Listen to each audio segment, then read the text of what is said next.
welcome to another day. Nice easy one today. I've got Peterborough again, and then it's across to Wellingborough and then Corby. So nice and simple.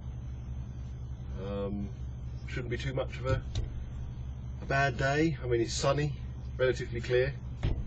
Bug squash everywhere again, so I've got to go get that washed. So I'm going to go do that, find my trailer and then bugger off. So without further ado, I shall see you in a bit.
well, that's that delivery done, finally.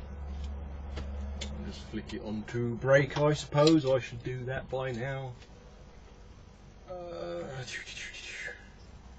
Crikey, it took some time, I'll tell you that. I got here and Stuart was in front of me, the one with the 944.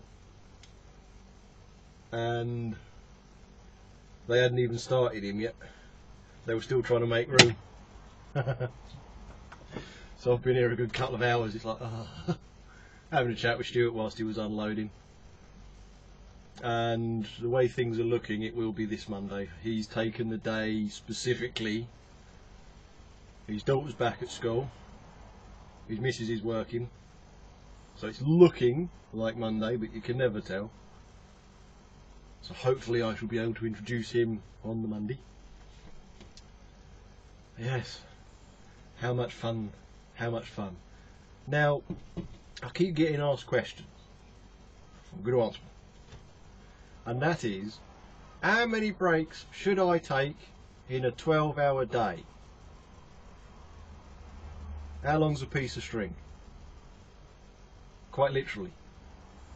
Working Time Directive states, and this is Working Time Directive applicable to everything. And this is the weird one. This is the one that catches a lot of people out. And I've had a few conversations with various different people, and they've all given different answers and stuff like that. I don't split my break. When I stop to have a break, I will take 45 minutes. I'll sometimes do a crafty 15 if I get caught short and need a toilet or something like that. But usually I will take 45. And when I do, I take 50.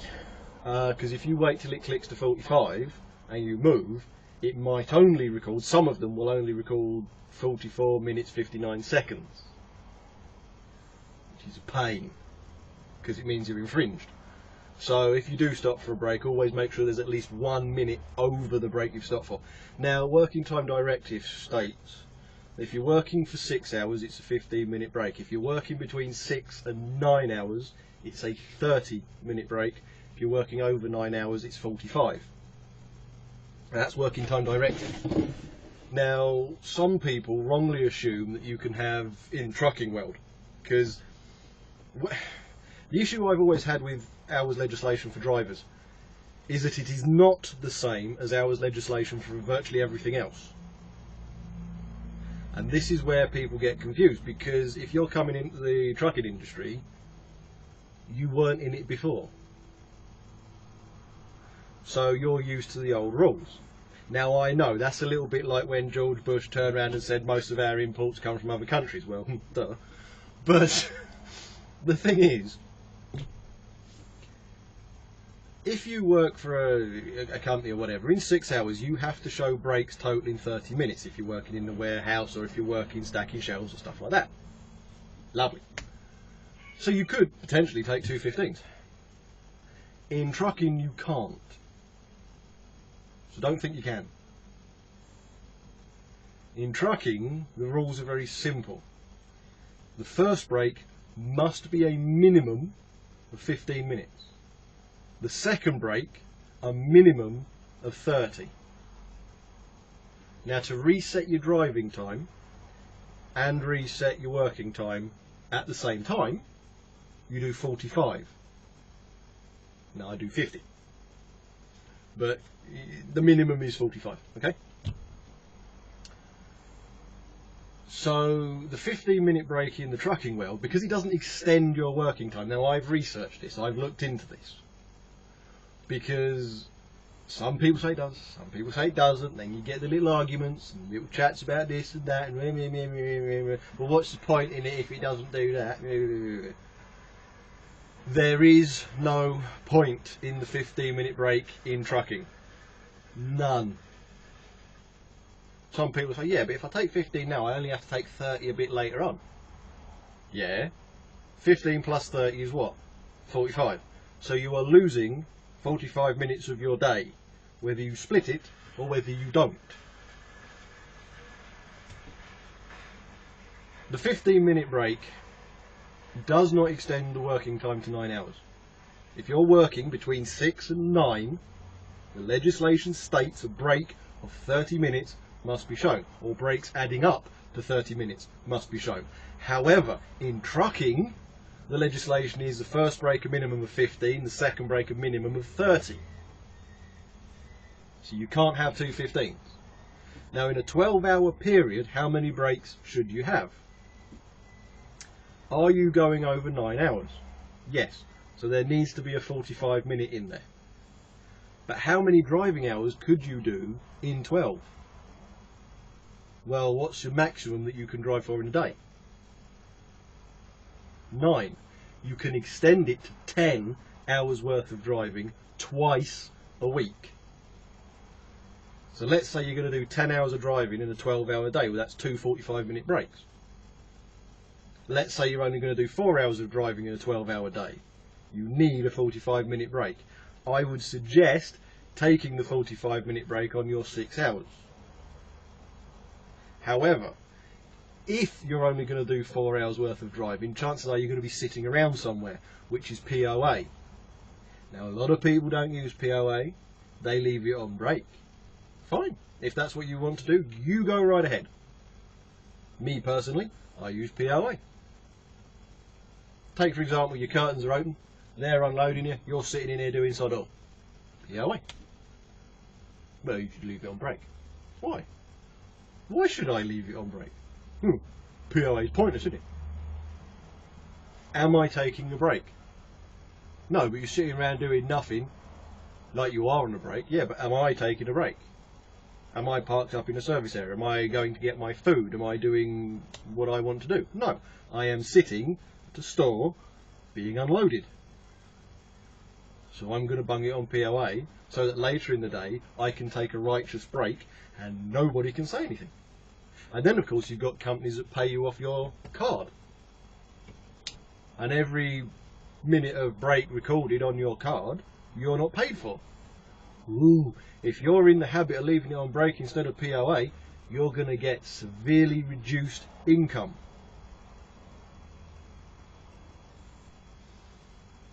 My advice to any new person starting out in trucking, and this is just to get around everything until you get a feel for it. You've got to learn the length of your vehicle, the manoeuvres you've got to do. You've got to learn the routes that you're going on, how to get used to going to new places. You've got everything to learn. So my advice, and it's personal advice, it's not the law, it's my advice. When you stop for a break, take at least 46 minutes. Okay, because that's your 45. Yeah, that resets everything. Your working time and your driving time. Now your working time and your driving time run together.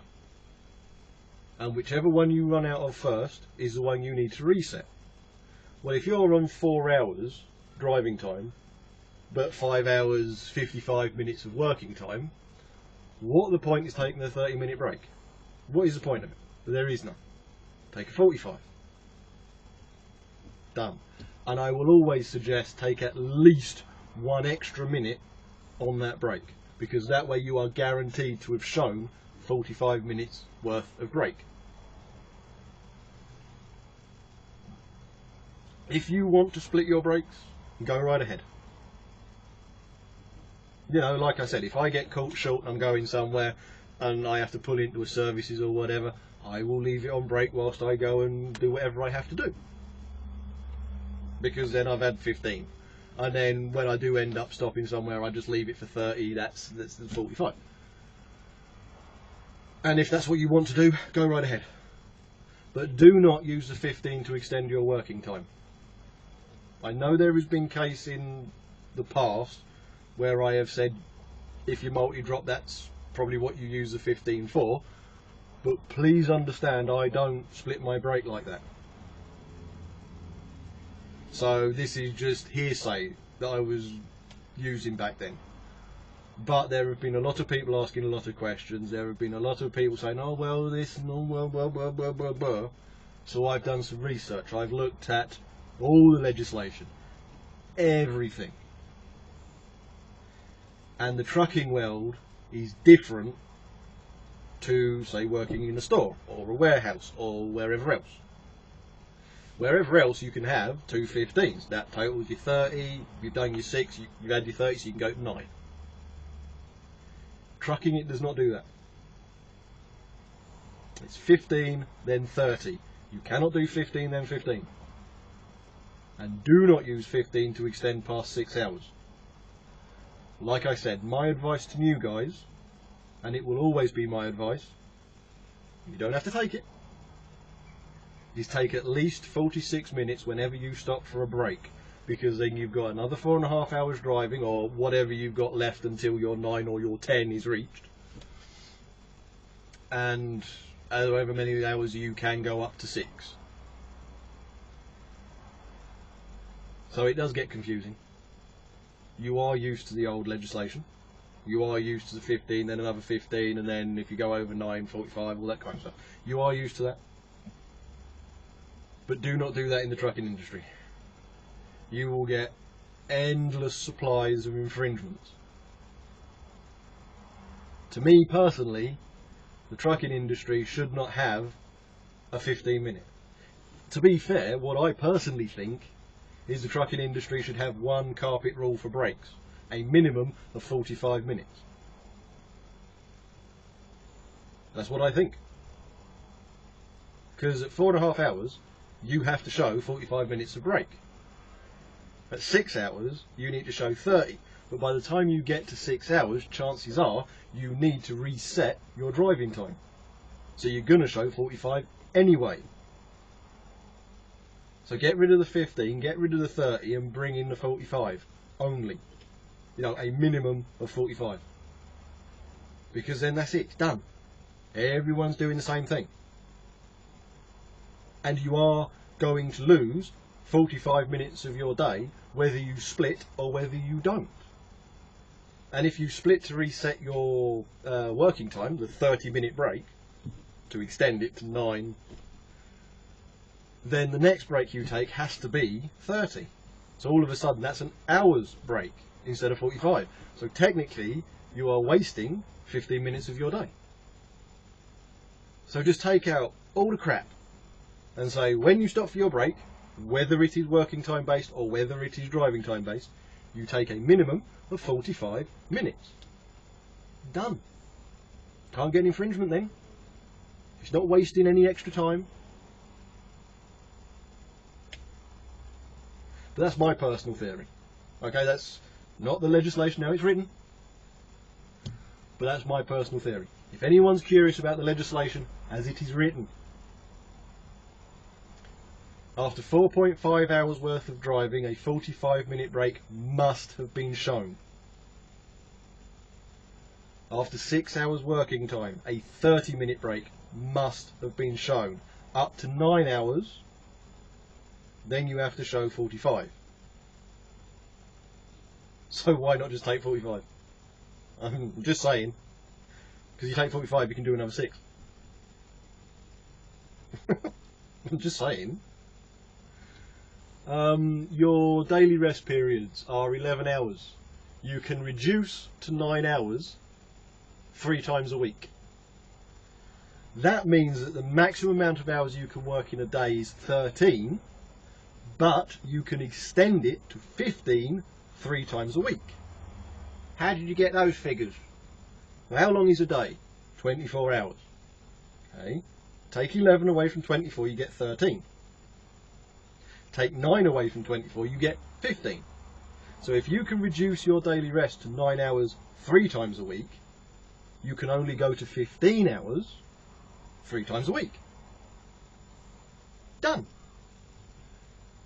Of course, you can reduce your weekly rest to 24 hours, but you've got to pay it back at the end of the second week. I believe it's the second week. Because I do 5, 6, 5, 6, 5, 6, so I'm always paying it back. It's minimum of 45 hours weekly reset. Usually 48. You know, just take 2 days off. It's done. How do you repay your reduced weekly rest? You're taking your 24. But have you taken exactly 24? Well, think about it. You finish your week at 10 PM. 24 hours later, it's 10 PM the following day, but you've taken the following day off. You're not starting until the day after. So you finish at 10 PM on a Sunday. Yeah? 10 PM Monday is 24 hours, therefore that's your reduced weekly rest.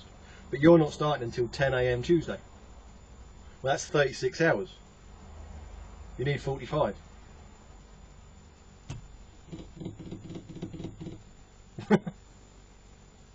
I think.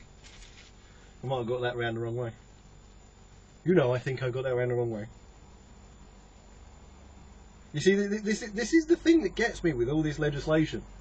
No matter how often you do it, you always... you forget. You look at it and you think, well, I've got my routine. I'm set in my routine. And then you have to sit there and you think, what is it? Because when you actually have to think about it, it's like... and it doesn't matter how many times you look it up. You carry on, you're in your routine. I know what my routine is.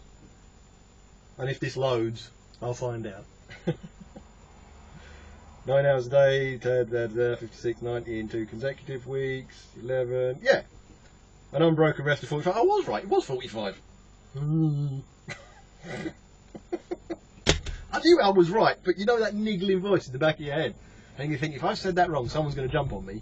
But I just looked it up on the government website. It says 45. But yeah,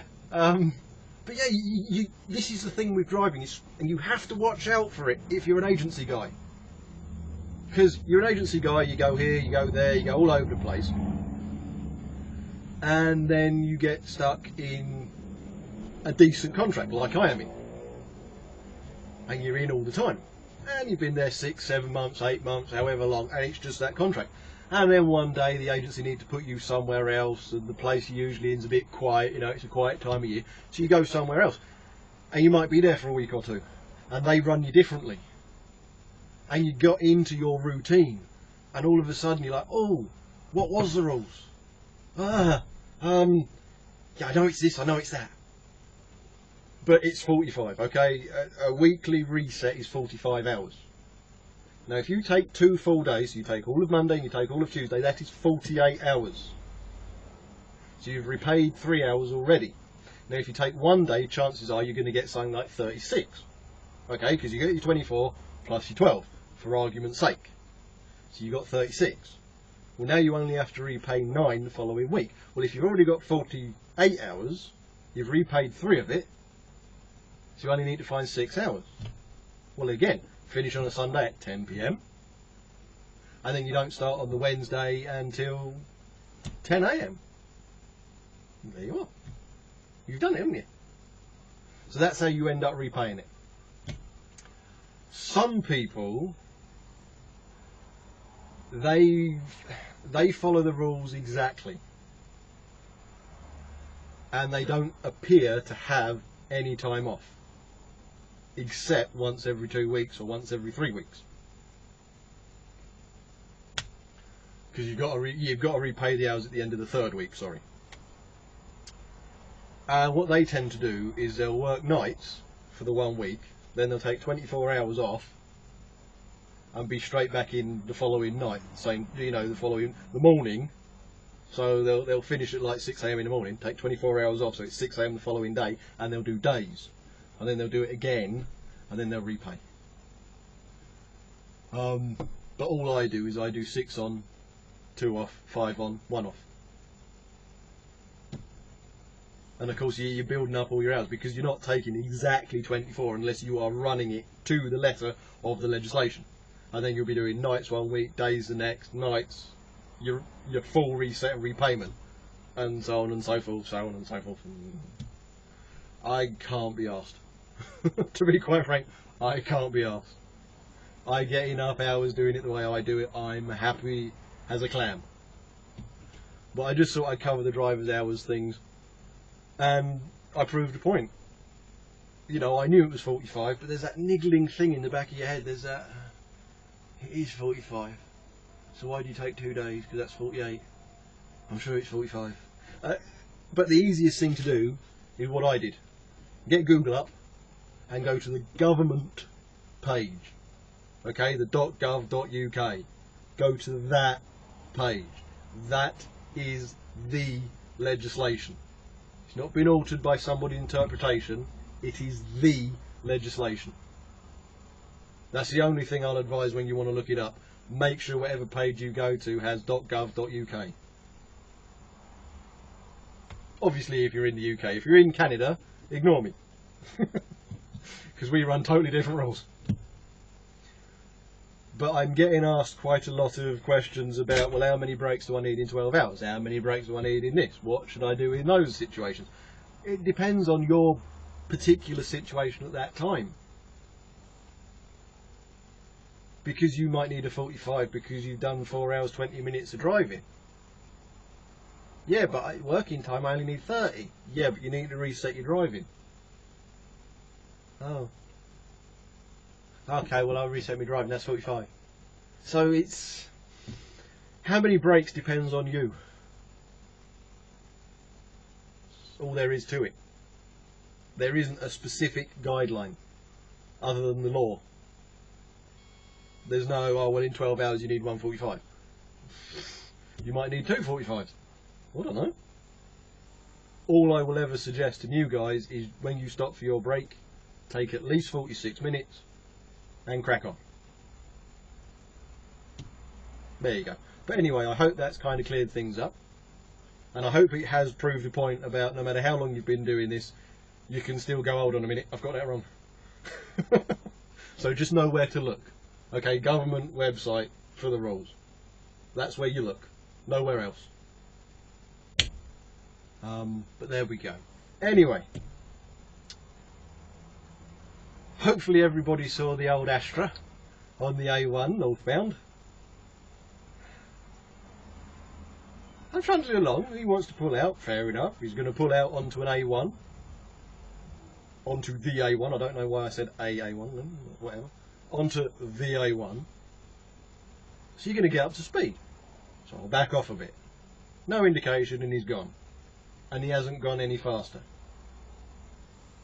Then he's flashed his brake lights at me. Hold on a minute. You pulled out in front of me, decided not to go over, if anyone's curious, that was 18 miles an hour. You decided not to go over like 20 miles an hour for argument's sake. And then you flashed your brake lights as though to say back off or I'll brake check you. Okay. You could have done. I was fully loaded. I wouldn't have stopped. I'd have been like, I'll try. Well, because he was looking for that. I think it used to be an old truck stop. It's turned into a house or some care place now. I don't bloody know. But I'm sure it used to be a truck stop years ago. But yeah, he was looking for there.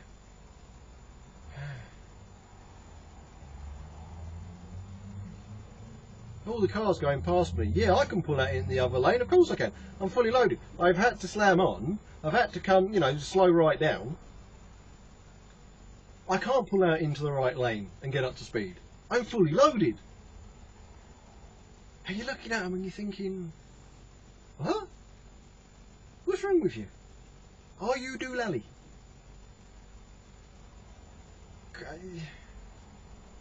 And people wonder why or how fatal accidents involving trucks occur.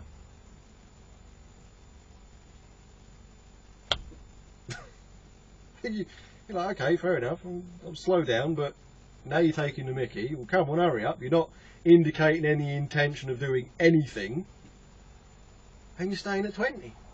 The reason I've caught you up is because you pulled out in front of me and didn't accelerate. I didn't catch you up to tailgate you to intimidate you. I caught you up because I was trying to avoid you. I was trying to slow down. I'll just flash my brake light. Why? We'll back off. No, you're on the A1. Speed up.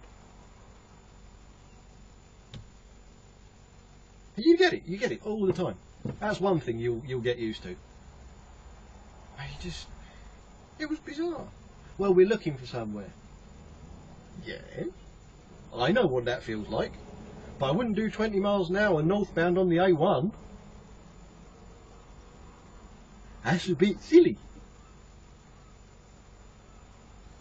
But whatever, you know, you just got to avoid them. That's all you can do. Just avoid them. Move on with your life. Oh. But yes, anyway, to be fair, I think I have dragged this on long enough now. Hopefully I've cleared up some questions people have been asking. I shall see you in the next one, which is tomorrow. I do have a shift, 12:45. All I've got to do from here is go to Wellingborough and then round to Corby and then back again, so no big issue. It's, what's the time now? 18:17. So it'll be no. I've got 25 minutes of my break left yet, so by the time I leave here, it's going to be clear. I will see you, like I said, tomorrow. So thanks for watching. Like, subscribe, share about, do whatever it is you usually do. Sod all, mostly. And I shall see you in the next one. So cheers, guys, and take care.